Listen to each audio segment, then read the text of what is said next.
Hey everyone, and welcome back to Love Hackers, your daily dose of dating advice. I'm Alex Carter, And I'm Sophie Tanaka. and we are so ready to hack those love lives. Let's dive in. All right, so today we are tackling a topic that I know is going to resonate with so many of you out there. Yeah, Those moments when online dating feels like a chore more than a chance at connection.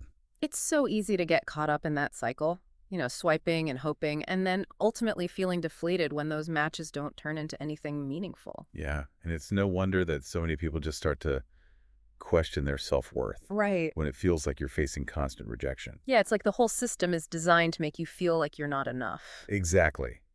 But here's the thing. This is where the deep dive gets really interesting. Okay. It's not about you being flawed. Interesting. It's about the inherent shallowness of the online dating game itself. It's true. Think about it. You're judged based on a few photos and a bio that's supposed to sum up your entire personality. And it's superficial by design. It's easy to forget that when you're in the thick of it, hoping for that swipe right. Okay, so we've established that online dating can be a bit of a soul sucker. Mm-hmm. So where do we go from here? How do we actually cultivate that unshakable confidence when the whole system seems designed to undermine it? That's the million-dollar question, right? And what I found so fascinating in our research is the emphasis on shifting our focus.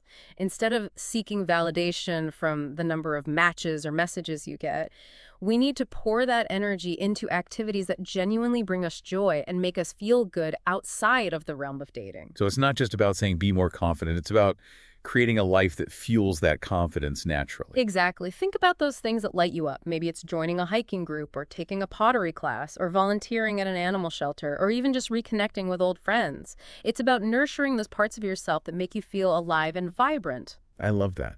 Because when you think about it, confidence isn't just about how you look or what you say. It's about that inner spark, that genuine passion for life that draws people to you. And the best way to cultivate that is to do things that make your soul sing. And here's the beautiful thing. Not only will those experiences boost your confidence, but they also open up a whole new world of opportunities to meet people who share your interests. Okay, so we're not ditching online dating completely. Not necessarily. It's about diversifying our approach.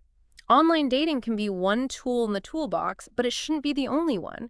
Why limit ourselves to just one avenue when there are so many other ways to connect with people? So what are some of those alternative paths to connection besides just, bumping into someone at the grocery store and hoping for a meet cute? Well, one surprisingly effective strategy is leveraging your existing network. Tell your friends and family that you're open to being set up. Oh, They know you well and might have someone in mind who would be a great fit.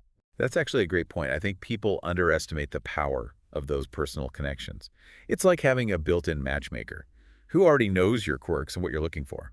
Exactly. And beyond your immediate circle, think about attending events where you're likely to meet like-minded people.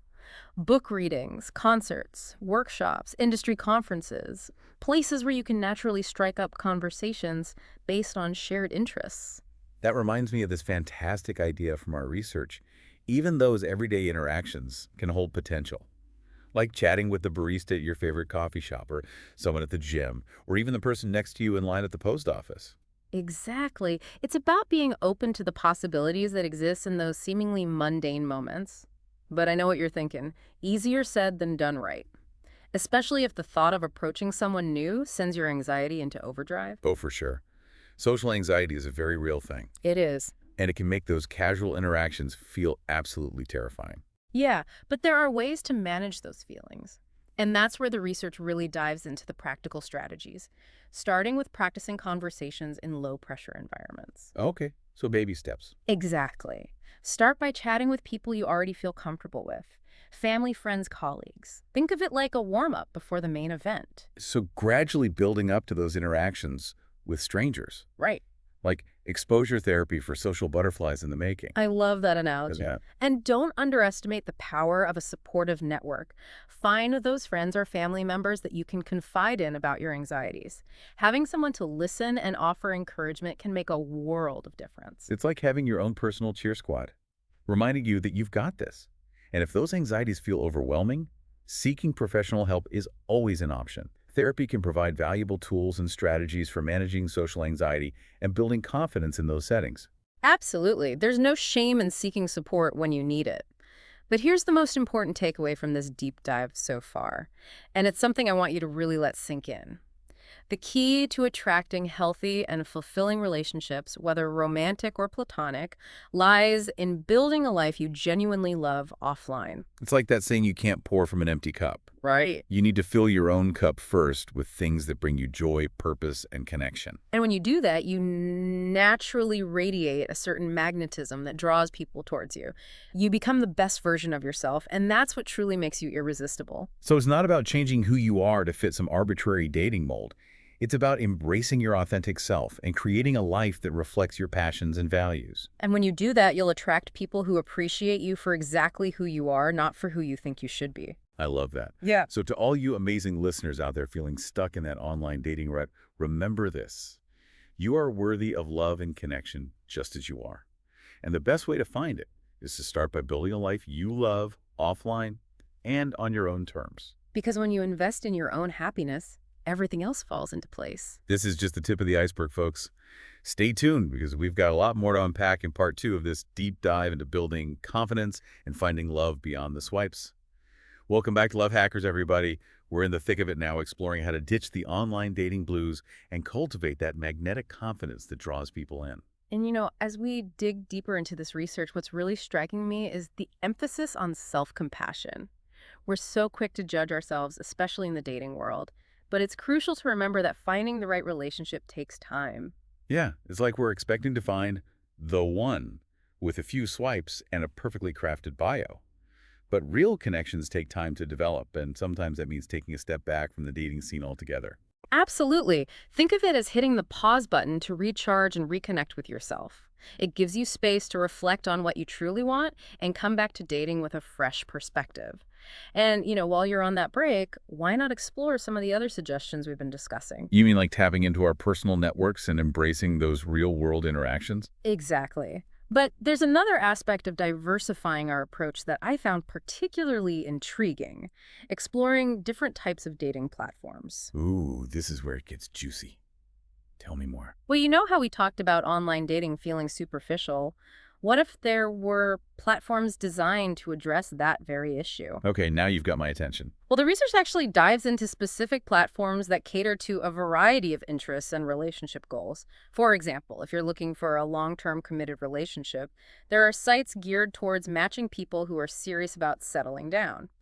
Think of it like the anti-hookup app. So instead of wading through a sea of profiles that scream casual fling, you're connecting with people who are on the same page about commitment. Precisely.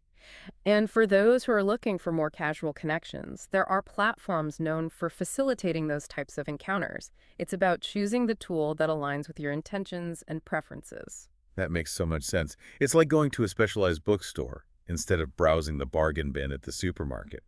You're more likely to find what you're looking for when you narrow down your search. Exactly. And let's not forget about those platforms that focus on shared interests or hobbies.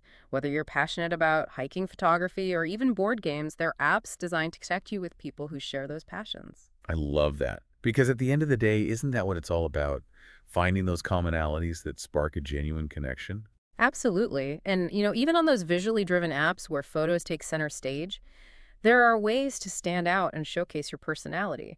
Think about using prompts or captions that highlight your sense of humor, your quirky hobbies, or even your travel experiences. That's such a good reminder. It's easy to get caught up in presenting this perfect image of ourselves, but sometimes it's those little quirks and imperfections that make us truly memorable. Exactly. And remember, no matter which platform you choose, the most important thing is to be authentic and stay true to your values. Couldn't agree more. And while online dating can be a helpful tool, it's important to maintain a healthy perspective and not let it consume your life. Remember, building a fulfilling life offline is the foundation for attracting healthy and lasting relationships. And that brings us back to one of the most powerful messages we've encountered in this deep dive. The idea that attraction is an emotional and primal force. We can't control how others react to us, but we can control our own ability to enjoy our lives and find people who enhance that enjoyment. That's so profound. It's about shifting our focus from seeking external validation to cultivating internal happiness and self-love. Precisely. When we embrace this mindset, we start to attract people who appreciate us for who we are, rather than for how we measure up to some superficial standard. It's about finding those connections where we feel seen, understood, and valued for the unique qualities we bring to the table. And remember, this applies to all relationships, not just romantic ones. Building strong friendships and nurturing connections with family members is equally important for our overall well-being. Absolutely. Having a solid support system is crucial for navigating the ups and downs of life, including the challenges of dating. Now, I know we've talked a lot about online dating, but it's important to remember that it's just one piece of the puzzle. There are countless other ways to meet people and spark connections. Yes. We talked about leveraging personal networks and attending social events, but there's also the simple act of being present and engaging with the world around us. Smiling at someone in the park, striking up a conversation with the person next to you at a coffee shop, or even joining a local club or sports team, these are all opportunities to expand our social circles and potentially meet someone special. It's about embracing those serendipitous encounters and being open to the unexpected ways in which connections can form. But what about those of us who feel crippled by social anxiety? Those everyday interactions can feel like climbing Mount Everest.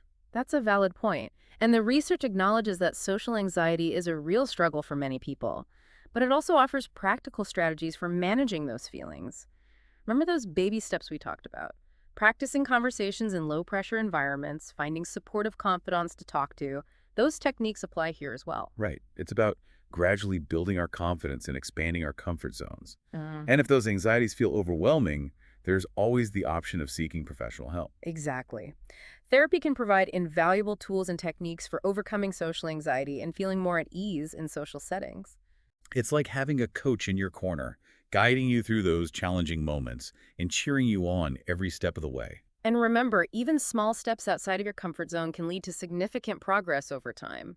It's about embracing the journey with all its ups and downs and remembering that you're not alone in this. This is such a great reminder. So much of the advice we're unpacking in this deep dive is about shifting our perspective. Instead of focusing on the outcome, finding that perfect match, we're focusing on the process of self-discovery, growth, and connection. And that's what truly makes this journey so rewarding, regardless of whether we find romantic love along the way. So what are your final thoughts as we wrap up this part of our deep dive into building confidence and finding love beyond the swipes? My biggest takeaway: be kind to yourself. Focus on building a life you love and stay open to the myriad ways in which connections can form. Beautifully said. And remember, listeners, we're not done yet. There's so much more to explore, including some powerful insights into the psychology of attraction. Stay tuned for part 3 of this deep dive, where we'll delve even deeper into the art of finding love on your own terms. Welcome back, love hackers. We're in the final stretch of our deep dive into building confidence and finding love beyond the swipes. And this last part is packed with some of the most insightful and empowering advice we've uncovered. We've talked a lot about practical strategies and mindset shifts, but this research also delves into the psychology of attraction, which I find absolutely fascinating. Ooh, okay, spill the tea. What secrets does psychology hold about making ourselves more attractive to others? Well, one of the key takeaways is that genuine confidence is incredibly magnetic. But it's not about arrogance or trying to be someone you're not. It's about that deep-seated sense of self-worth that radiates from within. So it's not about faking it till you make it. Not at all. It's about cultivating a genuine belief in your own value, regardless of external validation. And the research suggests that one of the best ways to do that is by focusing on your strengths and accomplishments. So instead of dwelling on our perceived flaws, we should be celebrating our wins, both big and small. Exactly. It's about recognizing and appreciating the unique qualities that make you, well, you. And that includes your quirks, your passions, and even your so-called imperfections. Because, let's be real, nobody's perfect, and those little imperfections are often what make us charming and relatable. Precisely. And another fascinating aspect of attraction is the power of vulnerability. Now, I know that might sound counterintuitive. We're often told to put on a strong front, especially in the dating world, but the research suggests that letting our guard down and allowing ourselves to be seen for who we truly are can actually deepen connections. So it's about embracing authenticity and not being afraid to show our true selves, even the messy bits. Exactly. It's about being real relatable and allowing others to connect with us on a deeper level. And that takes courage, but the rewards are immense. Because when we're open and vulnerable, we invite others to do the same, and that's where those truly meaningful connections are forged. Absolutely. And another key ingredient in the attraction equation is having a positive outlook on life. Now, this isn't about forcing a fake smile or pretending everything is perfect.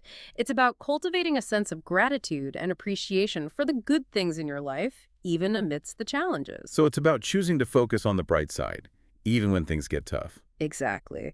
Because when you approach life with a positive attitude, you naturally attract people who share that same outlook. And those are the kinds of relationships that are truly uplifting and supportive. It's like that saying, your vibe attracts your tribe. I love that. And one final point that really resonated with me is the importance of simply having fun and enjoying the process. Dating shouldn't feel like a chore or a high-pressure job interview. It should be an opportunity to connect with interesting people, explore new experiences, and maybe even learn a little something about yourself along the way. So it's about taking the pressure off and allowing ourselves to relax, be ourselves, and enjoy the ride. Exactly. Because when you're relaxed and having fun, you're naturally more approachable and engaging, and that's when those sparks are most likely to fly. This has been such an insightful and empowering deep dive. I feel like we've uncovered so many valuable gems about building confidence, navigating the dating world, and ultimately finding love on our own terms. Me too.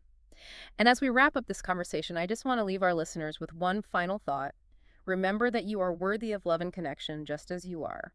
And the best way to find it is to start by loving and accepting yourself, flaws and all. Because when you embrace your true self and create a life that lights you up, you become a magnet for the kind of love that is meant for you. Beautifully said. And on that note, we'd like to thank you for joining us on this incredible journey of self-discovery and love hacking. I'm Alice Carter. And I'm Sophie Tanaka. You've been listening to Love Hackers, your daily dose of dating advice. If you enjoyed this deep dive, don't forget to subscribe, like, comment, and share it with all your friends. And remember, love is out there waiting for you. Go out there and hack those love lives.